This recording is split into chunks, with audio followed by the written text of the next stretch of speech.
নাহমাদুহু ওয়া নুসাল্লি আলা রাসূলিহিল কারীম আম্মা বাদ। রমাদানের সবচেয়ে গুরুত্বপূর্ণ আমল হলো তাওবা। যদি রমাদানেও আপনি আপনার গুনাহ ক্ষমা করাতে না পারেন, তবে আপনার চেয়ে বড় দুর্ভাগা আর কেউ নেই। হাদিস এসেছে, একবার জিবরিল আলাইহিস সালাতু ওয়াস সালাম রাসূল সাল্লাল্লাহু আলাইহি ওয়াসাল্লামকে বলেন, রমাদান পেও যে ব্যক্তি নিজের গুনাহ ক্ষমা করাতে পারল না, সে ধ্বংস হোক। এই বদদুয়ার উত্তরে রাসূল সাল্লাল্লাহু আলাইহি ওয়াসাল্লাম বলেন, আমিন। প্রিয় ভাই ও বোন, দেখতে দেখতে রমাদানের 30টি দিন কিভাবে কেটে যাবে আপনি বুঝতেই পারবেন না। তাই আল্লাহর ওয়াস্তে অবহেলা করবেন না। রমাদানের শুরু থেকেই তাওবার দিকে মনোযোগী হন। অতীতের গুনাহগুলো স্মরণ করে আল্লাহর দরবারে কাঁদুন, অশ্রু ঝরান, অপরাধ স্বীকার করুন, লজ্জিত হন, অনুতপ্ত হন। রমাদানকে কেন্দ্র করে একটি সুন্দর ও পবিত্র গুনাহমুক্ত জীবন গড়ে তোলার চেষ্টা করুন। তাওবা মুমিনের জন্য আল্লাহ রাব্বুল আলামিনের এক বিরাট রহমত। তাওবা মুমিনের সাফল্য ও কামিয়াবির পথ। আল্লাহ রাব্বুল আলামিন বলেন, ওয়াতুবু ইলাল্লাহি জামিআন আইয়ুহাল মুমিনুন লাআল্লাকুম তুফলিহুন।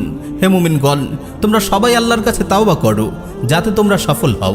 গুনাহ করার পর বান্দা যখন নিজের ভুল বুঝতে পারে এবং আল্লাহর কাছে খালিস দিলে তাওবা করে, তখন আল্লাহ তার তাওবা কবুল করে নেন।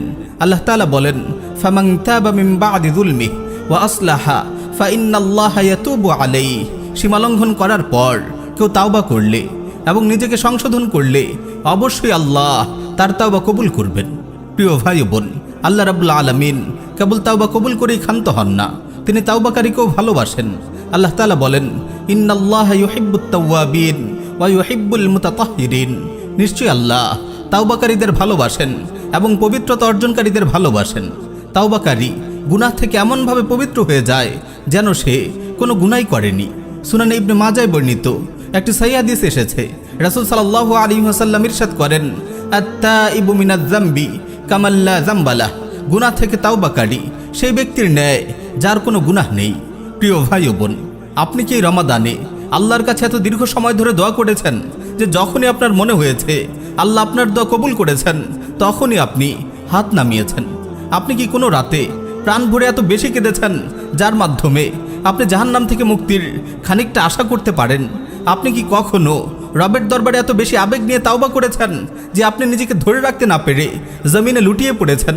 আমার ভাই, আমার বোন, রমাদান এসেছে, আবার চলেও যাচ্ছে। আপনি কবে আপনার বছরের পর বছর শোনা হারাম গান বাজনা থেকে তাওবা করবেন? আপনি কবে আপনার দেখা অশ্লীল সিনেমা ও নাটকের জন্য তাওবা করবেন? আপনি কবে সোশ্যাল মিডিয়ায় নষ্ট করা সময়গুলোর জন্য তাওবা করবেন?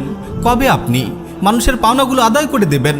কবে আপনি আপনার ছুটে যাওয়া সালাত ও সাওমের কাজা আদায় করবেন? কবে আপনি আপনার গীবত শিকায়েতের লাগাম টেনে ধরবেন? আমার ভাই, রমাদানের সময়গুলো শেষ হয়ে যাচ্ছে, তাওবার সময়গুলো অতি দ্রুতই ফুরিয়ে যাচ্ছে। সময় থাকতেই আল্লাহর দরবারে হাজিরা দিন।